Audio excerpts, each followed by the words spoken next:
صل على محمد وآل محمد.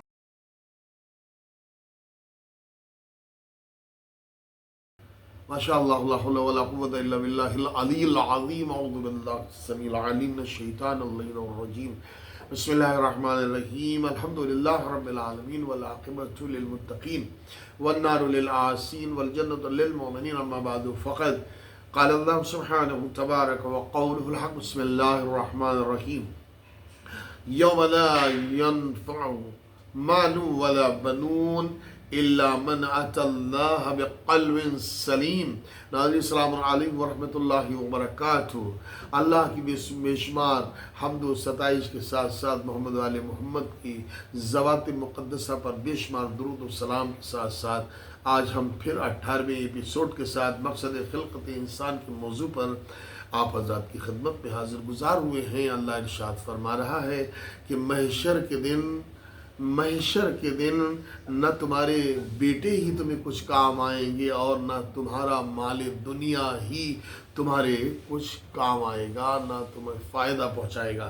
نہ محشر کے دن تمہارے بیٹے تمہیں کوئی فائدہ پہنچائیں گے اور نہ تمہارا کچھ مال ہی تمہارے کچھ کام آئے گا. مقصد کیا ہوا؟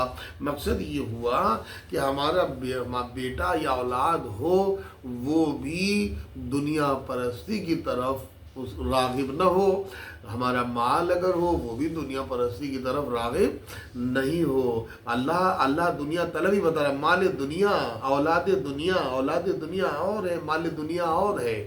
اللہ ہمیں اور آپ کو یہ سبق دینا چاہ رہا ہے کہ تمہارا جو مال تم حلال کما رہے ہو، کسب کر رہے ہو، حاصل کر رہے ہو، اس مال میں تمہارا آخرت کا مال اس وقت ہو سکتا ہے کہ جب اس میں دینداری شامل ہو، جب اس میں خیر و خیرات و صدقات و حسنان جیسے جواہر پارے شامل ہوں.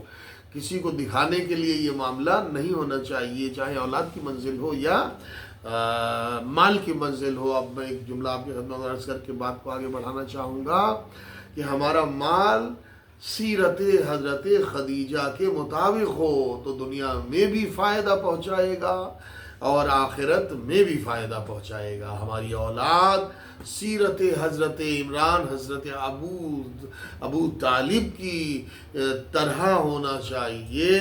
جب ایسا ہوگا تو ہماری اولاد دنیا میں بھی ہمارے لیے فائدہ مند ہوگی اور آخرت میں بھی ہمارے لیے فائدہ مند ہوگی. اب کس طریقے سے فائدہ مند ہوگی؟ یہ صحابی رسول حضرت حذیفہ یمانی کی بیان شدہ 4 چیزیں اگر ہم اور آپ اپنی لائف میں اس کو سرمایہ افتخار سمجھ کے ہدایت کے عنوان پر اس کو عمل میں لائیں گے تو ہمارے لیے دنیا میں بھی ہمارا مال، ہماری اولاد فائدہ مند ثابت ہوگی اور آخرت میں بھی فائدہ مند ثابت. حذیفہ یمان کے آخری لمحے تھے اور بہت عظمت والے یہ حذیفہ یمان ہیں. کئی رسول اللہ اور مولا علی کے ساتھ جنگوں میں بھی کئی شامل ہوئے اور بہت سے مارکوں میں شامل ہوئے اور بالخصوص اعلان غدیر جو 18 ذی الحجہ کو مولا مشکل کشا کی مولائیت کا ہوا اس میں بھی حضرت حذیفہ یمانی کا بڑا رول تھا اور اس میں شامل ہوئے. تو المختصر یہ کہ حذیفہ یمانی جا رہے ہیں، یہ سب صحبت علی کا اثر ہے جو بیان کر رہے ہیں، ورنہ حذیفہ کے پاس اپنا ذاتی کون سا معاملہ تھا؟ آپ سمجھ رہے ہیں نا. یہ صحبت رسول کا اثر تھا، یہ صحبت علی کا اثر تھا. اس لیے کہتے ہیں اچھوں کی صحبت میں رہو تو اچھا اثر مرتب ہو کے سامنے آتا ہے اور بروں کی صحبت میں اگر رہو گے تو برا اثر مرتب ہو کے سامنے آئے گا. یہ معصوموں کی بزموں میں رہنے کا اثر تھا کہ حضرت حذیفہ یمانی جب دنیا سے جانے لگے تو انہوں نے اپنے بیٹے کو سرہانے بلایا، نزدیک بلایا، قریب بلایا اور فرمایا بیٹا محشر کی یاد اگر تمہارے سینے میں ہوگی تو اس عنوان پر ہو سکتی ہے جو میں 4 چیزیں تمہیں سمجھا رہا ہوں. اگر یہ 4 چیزیں ہر وقت تمہارے وجود میں رہیں گی، تمہارے ذہن میں رہیں گی، تمہارے شعور میں بسی رہیں گی تو ہمیشہ تم طلب دنیا سے دور رہو گے، طلب آخرت کے نزدیک رہو گے. انہوں نے کیا فرمایا کہ بیٹے دیکھو جو دوسروں کے ہاتھوں میں ہے کبھی اس پر نظر نہ کرو. جو تمہیں اللہ نے دیا ہے اسی کو نور علی نور کی منزل میں سمجھو. جو بھی کچھ اللہ نے آپ کو دیا ہے اسی کو تم سب سے عظمت والی شے سمجھو، نعمت سمجھو، نعمت اللہ زوال سمجھو. اور جب تم ایسا سمجھتے رہو گے تو شکر تمہارا بڑھتا رہے گا، ذکر الہی بڑھتا رہے گا، اللہ سے نزدیکی بڑھتی رہے گی. یہی شکر کا بڑھنا، یہی نعمتوں کا ذکر کا بڑھنا، اللہ سے نزدیکی ہونا طلب آخرت اور ذکر آخرت کی دلیل ہے. پہلی چیز جو سمجھائی اور واقعی سننے والی ہے. اور دوسری چیز میں حضرت حذیفہ یمانی اپنے بیٹے سے وصیت کرتے ہوئے فرماتے، بیٹا لوگوں سے کوئی حاجت نہ رکھو کہ اس کا حاصل فقر ہے. جو بھی حاجت پیش کرنا ہے اپنے اللہ کے سامنے پیش کرو، اپنے اماموں کے سامنے پیش کرو، اہل بیت کے سامنے پیش کرو. جی اپنے اللہ اور اہل بیت کے علاوہ مخلوقات خدا میں سے کسی کے سامنے اپنی حاجت نہ رکھو. کسی سے یہ طلب نہ رکھو کہ ہمیں یہ مل جائے، اس کا وہ مل جائے. نہیں نہیں نہیں، یہ فخر کا باعث ہے. جی جی جی، طلب لوگوں سے کوئی امید نہ رکھو، نیکیاں کرتے رہو. یہ نہ سوچو کہ آج ہم نے فلانے انسان کو دعوت کھلائی ہے تو کل ہمیں بھی یہ مرغ مسلم کرنا. بالکل نہیں. قربتاً اللہ، جو بھی کام نیک انجام دو یا کسی کے ساتھ بھلائی کرو تو یہ امید نہ رکھو کہ آنے والے کل میں یہ ہمارے ساتھ بھلائی کرے گا. نہیں نہیں، ایسا بالکل نہیں سوچو. بس جو کام کرو قربتاً اللہ تمہارا کام ہونا چاہیے. اور اس کا تیسری چیز جو حضرت حذیفہ یمانی اپنے بیٹے سے بیان فرماتے، اپنے گزرے ہوئے کل سے اپنے آج کو بہتر سے بہتر بناؤ. اب یہ بات کس طریقے سے سامنے آئے گی کہ بہتر سے بہتر کیسے بنایا جائے؟ حضرت حذیفہ یمانی تو اپنے بیٹے کو سمجھا گئے، بتا گئے کہ اب آپ کا گزرا ہوا کل جو ہو اس سے بہتر آپ کا آج ہونا چاہیے. مثال طور پہ ہم 5% نیکی کر رہے ہیں تو ہماری 10% آج نیکی ہونا چاہیے. ہم مثلا 2 رکعت نماز کل پڑھ رہے تھے، آج ہماری اور 2 رکعت بڑھ جانا چاہیے. ہم مثلا کل صرف نماز ہی پڑھ رہے تھے، آج ہماری کوئی زیارت بھی بڑھ جانا چاہیے. کل ہم مثلا ایک لباس کسی کو دے رہے تھے تو آج ہمارا دوسرا لباس بھی کسی کو ہمیں دینے کی خواہش رکھنا چاہیے یا اس کے ساتھ نیکی کرنا چاہیے. کل ہم مثلا ایک کو سلام کر رہے تھے تو آج ہمیں 5 کو سلام کرنے کی صلاحیت ہمارے اندر نیت ہونا چاہیے. یہ کل سے گزرے ہوئے دن سے آج کا دن بہتر اس صورت میں ہو سکتا ہے.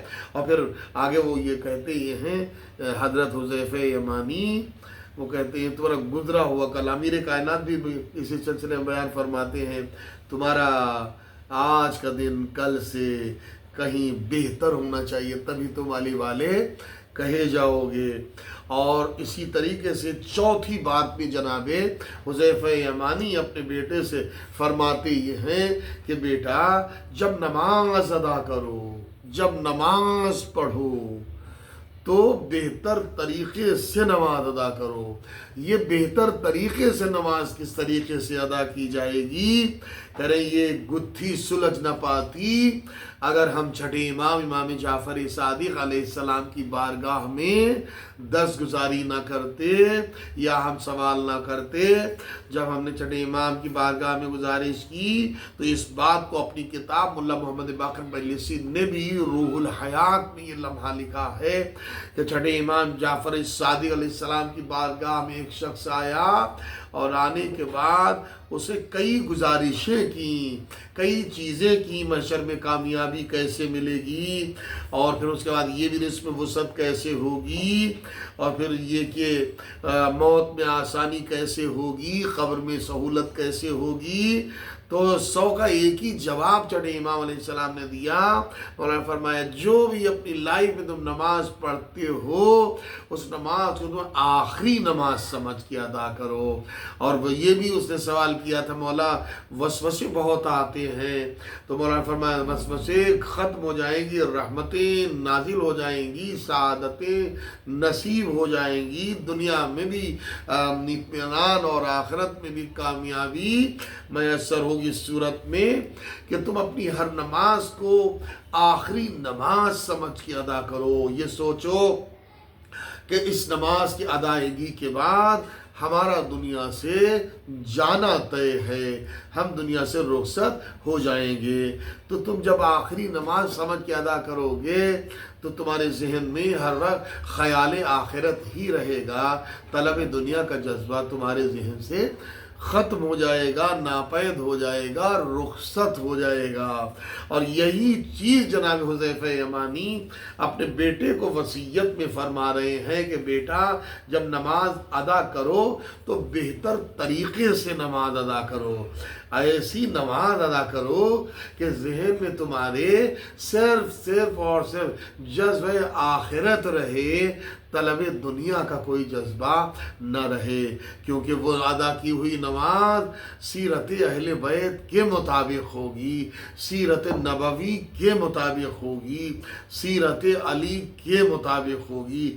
تو ہماری نماز ہماری مرضی والی نہیں ہونا چاہیے، سیرت اہل بیت والی ہماری نماز ہونا چاہیے.